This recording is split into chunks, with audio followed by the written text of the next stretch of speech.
اگر کوئی شخص آلریڈی مقروض ہے تو کیا وہ قربانی دینے کے لیے قرضہ اٹھا سکتا ہے یا قربانی نہ دے؟ قربانی کیوں نہ دے جی، کروڑ پتی لوگ بھی مقروض ہیں. یہ بڑے بڑے فیکٹریوں کے مالکوں سے آپ پوچھیں، انہوں نے کروڑوں میں قرضے اٹھائے ہوئے ہیں. وہ ایکویٹی تو ان کی 40% ہے، 60% تو ڈیٹ انہوں نے بینکوں سے اٹھایا ہوا ہے. وہ تو سب سے پہلے تو ان کی قربانی ساقط ہو جائے گی جو امریکن بیل چپ فٹ شدہ جو ہے منگوا کے یہاں پہ قربان کر رہے ہیں. اگر آپ ان کو دیکھیں مقروض وہ بھی ہیں. یہ قرضہ جو ہے یہ عارضی قرضہ ہے. یہ اس قرضے کو وہ قرضہ نہیں کہا جاتا کہ جس کی بنیاد پہ قرضہ یہ ہے کہ ایک بندہ قرضے کے تلے اس طرح دب گیا کہ اس کی 2 وقت کی روٹی محال ہو گئی ہے اور وہ روکی سوکی کھا کے گزارا کر رہا ہے، اس کو مقروض کہا جاتا ہے. کروڑ پتی لوگوں کو مقروض نہیں کہا جاتا. وہ تمہارے پرائم منسٹر صاحب بھی کہتے ہیں اتنی تنخواہ لے کے بھی کہ میرا مشکل سے چولہا جلتا ہے. تو قربانی تو پرائم منسٹر میں بھی کوئی نہیں بن رہی ہوگی. اس طریقے سے اگر دیکھا جائے بڑے بڑے فیکٹری آنرز جو ہیں تو وہ اس طرح نہیں ہے. قرضہ اٹھا کے آپ کریں. یہ کمیٹی آپ نے قرضے ہی تو ڈالی ہوتی ہے، کمیٹی ڈال لیں. سالی کی شادی کے لیے ڈالتے ہیں، بھائی کی شادی کے لیے ڈالتے ہیں کمیٹیاں، اور وہ جوتیاں اور کپڑے ہوں تب بھی نئے لے کے دیتے ہیں بچوں کو. اس کا خرچہ نکالیں تو ایک بیل میں حصہ ڈالنے سے تو کم ہی بنتا ہے. یہ بیل میں حصہ ڈالنا تو اس سے کم ہی بنتا ہے. آج کل ایک ایوریج شادی کے اوپر 15-20 ہزار روپے لگ جاتا ہے. تو سر 12-13 ہزار روپے کا آپ بیل میں حصہ نہیں ڈال سکتے؟ ضروری ہے کہ آپ نے بکرا ہی لینا ہے، بیل میں حصہ ڈال لیں. تو یہ جو آپ نے کمیٹی بھی ڈالی ہوتی ہے، اگر ایک سپوز لاکھ روپے کی آپ کی کمیٹی نکلی ہے، تیسری یا چوتھی، اور 10,000 روپیہ مہینہ ہے، تو چوتھی آپ نے کمیٹی جب لے لی ہے تو آپ نے ابھی تک تو 40,000 اس کو جمع کروائے ہیں نا کمیٹی والے کو. 60,000 تو آپ نے بعد میں کرانے ہیں، لیکن لاکھ روپے آپ نے پہلے ہی اٹھا لیا ہے. تو 60,000 کے تو آپ بھی مقروض ہیں. تو پھر تو دنیا میں کوئی بندہ ہی نہیں بچے گا. لوگ اتنے بولے بن کے نا، وہ کہتے ہیں، کئی لوگ پوچھ رہے تھے جی قرضہ بھی ہے، زکوٰۃ بھی دینی ہے، قرضہ بھی جو مائنس کریں گے، اور مائنس بھی کتنے الٹے طریقے سے کرتے ہیں. اس طریقے سے تو الٹا اس کو زکوٰۃ دینی پڑ جائے گی. وہ پتہ کس طرح کر رہے ہوتے ہیں؟ مثلا ایک بندے کا کاروبار ہے 1 کروڑ روپے کا، 40 لاکھ روپیہ اس کا اپنا تھا سرمایہ، 60 لاکھ اس نے بینک سے اٹھایا قرضہ.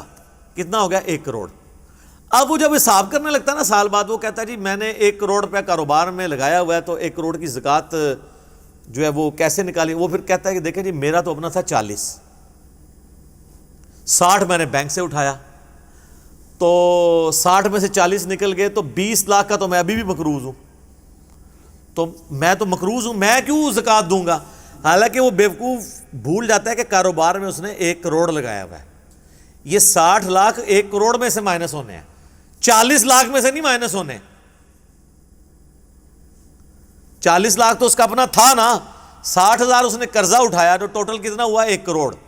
اب کاروبار میں 1 کروڑ لگا ہوا ہے، 1 کروڑ میں سے 60 لاکھ مائنس ہونا ہے. اپنے 40 جو بھی وہ 60 کاٹ دیتے. ٹھیک ہے. ویسے ماشاءاللہ آپ ان کو دیکھیں، ان پڑھ چٹے ان پڑھ ہے، کروڑوں کا بزنس کر رہے ہیں. آپ کو جناب زبانی پورے دن کا حساب کتاب بتا دیں گے، اور نام نہیں اپنا لکھ سکتے. کاروبار میں اتنے تیز ہیں. دعائے قنوت پھر بھی نہیں یاد ہوگی ان کو. جنازے تو ویسے ہی نہیں آتا نا، غور پہ کوئی اور. تو یہ سارے بہانے ہیں جی قربانی کے. میں تو پوری کوشش کرتا ہوں کہ اس کے اوپر لوگوں کو ترغیب دلائی جائے کہ قربانی نہ مس کریں. سر یہ بہت بڑی نعمت ہے. آپ قیامت والے دن اور کچھ نہیں ہے تو حضرت ابراہیم علیہ السلام سے سفارش کے لیے عرض کر سکتے ہیں.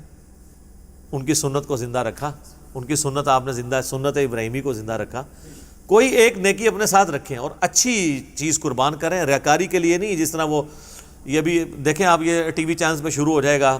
وہ کراچی میں ایک بندہ ہے، وہ جناب بچپن میں ایک بیل اوپر 30 منزل پہ 4تھی منزل پہ چڑھا لیتا ہے، پھر وہ کرین آتی ہے اس کو اتارنے کے لیے. اس طریقے سے ایک بندہ ہے وہ جناب امریکن بیل منگواتا ہے، اس میں چپیں فٹ ہوئی ہوتی ہیں. تو اگر یہ وہ اللہ کے لیے اچھا جانور دینا بہت اچھی بات ہے، لیکن اس کی نمائش نہیں ہونی چاہیے. ریاکاری ہوئی تو اعمال برباد ہونے کا خدشہ ہے. مسند احمد میں حدیث ہے، جس نے دکھلاوے کے لیے نماز پڑھی اس نے شرک کیا، حالانکہ پڑھی نماز ہے. دکھلاوے کے لیے روزہ رکھا اس نے شرک کیا، اور دکھلاوے کے لیے اللہ کی راہ میں صدقہ کیا. یہ صدقہ ہی ہے نا اللہ کی راہ میں قربانی کرنا، تو اس نے شرک کیا. اور جو مسلم شریف میں حدیث ہے کہ قیامت والے دن ایک سخی کو، ایک شہید کو، ایک قاری کو بلایا جائے گا. اللہ تعالیٰ تینوں کو اپنی نعمتیں گنوائے گا. تو پوچھے گا تو نے میرے لیے کیا کیا؟ شہید کہے گا یا اللہ جان دے دی، اور کیا کرتا، اس سے بڑی کیا بات تھی؟ اللہ کہے گا اس لیے دی کہ لوگ تجھے بہادر کہیں، لہٰذا دنیا میں تیری بڑی تعریف ہوئی ہے، اوندھا منہ کر کے دوزخ میں. سخی کو اللہ تعالیٰ پوچھے گا، کہے گا یا اللہ میں نے تو اتنا کچھ خیرات کیا، میں تو مسجد کی ٹوٹیوں کے اوپر نیم پلیٹ بھی لگوائی کہ فلاں سیٹ صاحب نے یہ وضو خانہ اور ٹائلٹ بنوایا ہے، اور بھی تو یقین نہیں آتا بریکٹائن۔ تو اللہ تعالیٰ مائے گا یہ تو اس لیے کہا کہ لوگ اس تیری تعریف کریں، کر لی گئی، جا دوزخ میں، تم میرے پاس کوئی اجر نہیں۔ اور اس طریقے سے قرآن کے قاری کو کہا جائے گا تو نے اس لیے کیا کہ لوگ تیری تعریف کریں، تو بہت بڑا لامہ ہے۔ تو تجھے دنیا میں لوگوں نے ماشاءاللہ اتنی مدہ ذلہ دامت برکاتم عالیہ اور حافظہ اللہ، آیت اللہ، یادگار اسلاف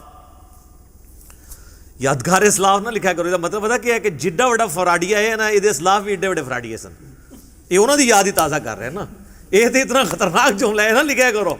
میرا دماغ ہوئے پاسے ٹوٹ جاتا ہے کہ یار یہ یادگار اسلاف اگر یہ ہے تو یہ مطلب ہے جو میں سوچتا ہوں کہ پچھلے بھی یہی کچھ کرتے رہے ہیں اور یہ انہی کی یاد تازہ کر رہا ہے، تو یہ مطلب یہ انہی کی جائز روحانی اولاد ہے۔ یادگار اسلاف نہ لکھا کرو، ٹھیک ہے، اگر اسلاف کو آپ نے بچانا ہے تو۔ اور یہ باتیں کرنا صرف آسان ہے، دین کے اوپر چلنا بڑا مشکل کام ہے۔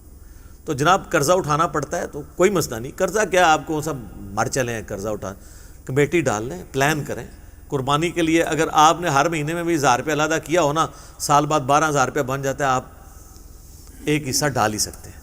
تو اس کو جس طرح باقی خرچے رکھے ہوئے ہیں نا، بچوں کی فیسیں آج کل 2000 سے تو سٹارٹ ہو رہی ہیں ایک عام نارمل سکول کے اندر، تو 24000 روپے تو آپ بچوں کی فیس بھی سال کی دے رہے ہیں، ٹھیک ہے۔ کرونا کی وجہ سے پھر بھی حیا نہیں آئی ہے اسکول والوں کو کہ پیسے ہی کچھ کم کر دیں، فیسیں آپ سے پوری لے رہے ہیں، تو سال میں 1000 روپے علیحدہ کر کے آپ اللہ کی راہ میں قربانی نہیں کر سکتے؟